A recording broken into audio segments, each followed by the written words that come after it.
Selamat pagi untuk kita semua. Di sini saya akan mencoba menjelaskan mengenai materi tentang siklus akuisisi modal dan pembayaran kembali. Sebelum saya menjelaskannya, izinkan saya memperkenalkan diri. Nama saya Erikson Sinaga, saya berasal dari kelas AKP 6B. Demikian perkenalan singkat yang dapat saya utarakan. Lanjut saja, kita akan membahas tentang materi siklus akuisisi modal dan pembayaran kembali.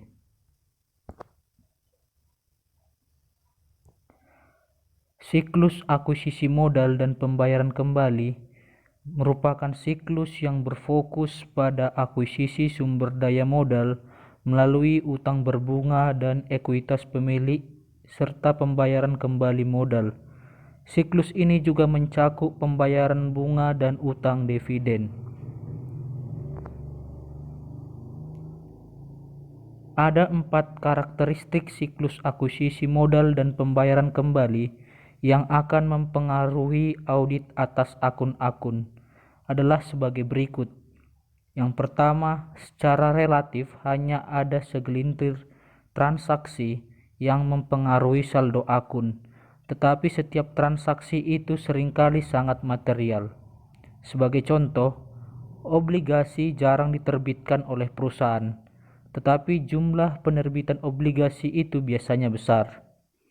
Karena ukurannya itu sudah umum bagi auditor sebagai bagian dari verifikasi akun raca untuk memverifikasi setiap transaksi yang dilakukan dalam siklus tersebut selama setahun penuh.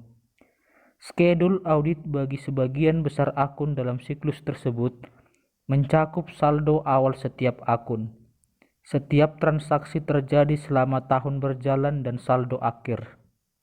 Yang kedua, pengecualian atau salah saji satu transaksi dapat bersifat material. Akibatnya, seringkali auditor lebih menekankan pada tujuan audit yang berkaitan dengan saldo, yaitu kelengkapan dan keakuratan ketika mengaudit akun-akun tersebut.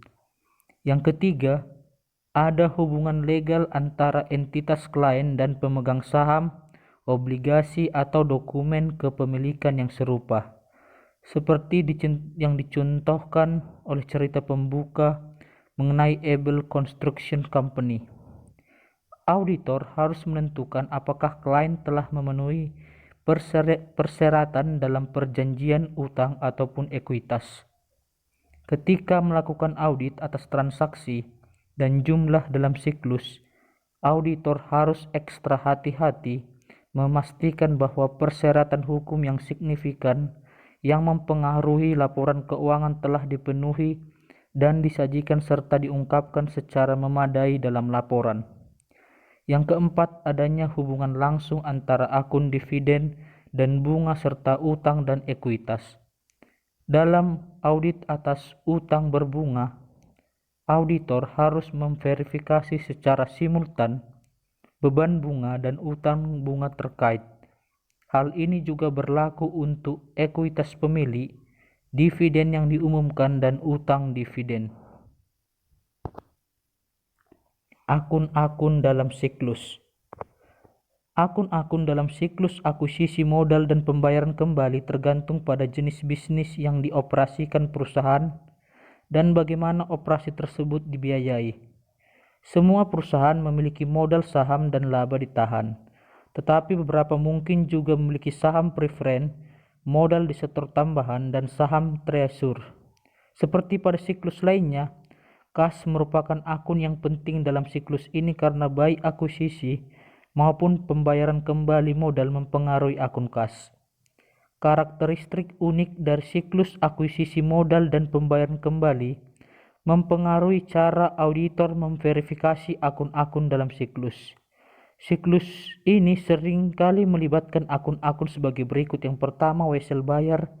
Kedua, utang kontrak. Ketiga, utang hipotek. Keempat, hutang obligasi. Kelima, beban bunga. Keenam, bunga akrual.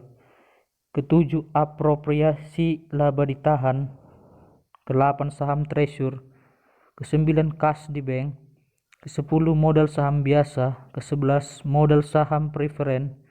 ke-12 dividen yang diumumkan, ke-13 agio saham, ke-14 modal saham, ke-15 laba ditahan, ke-16 utang dividen, ke-17 perusahaan perseroan akun modal, dan lain-lain.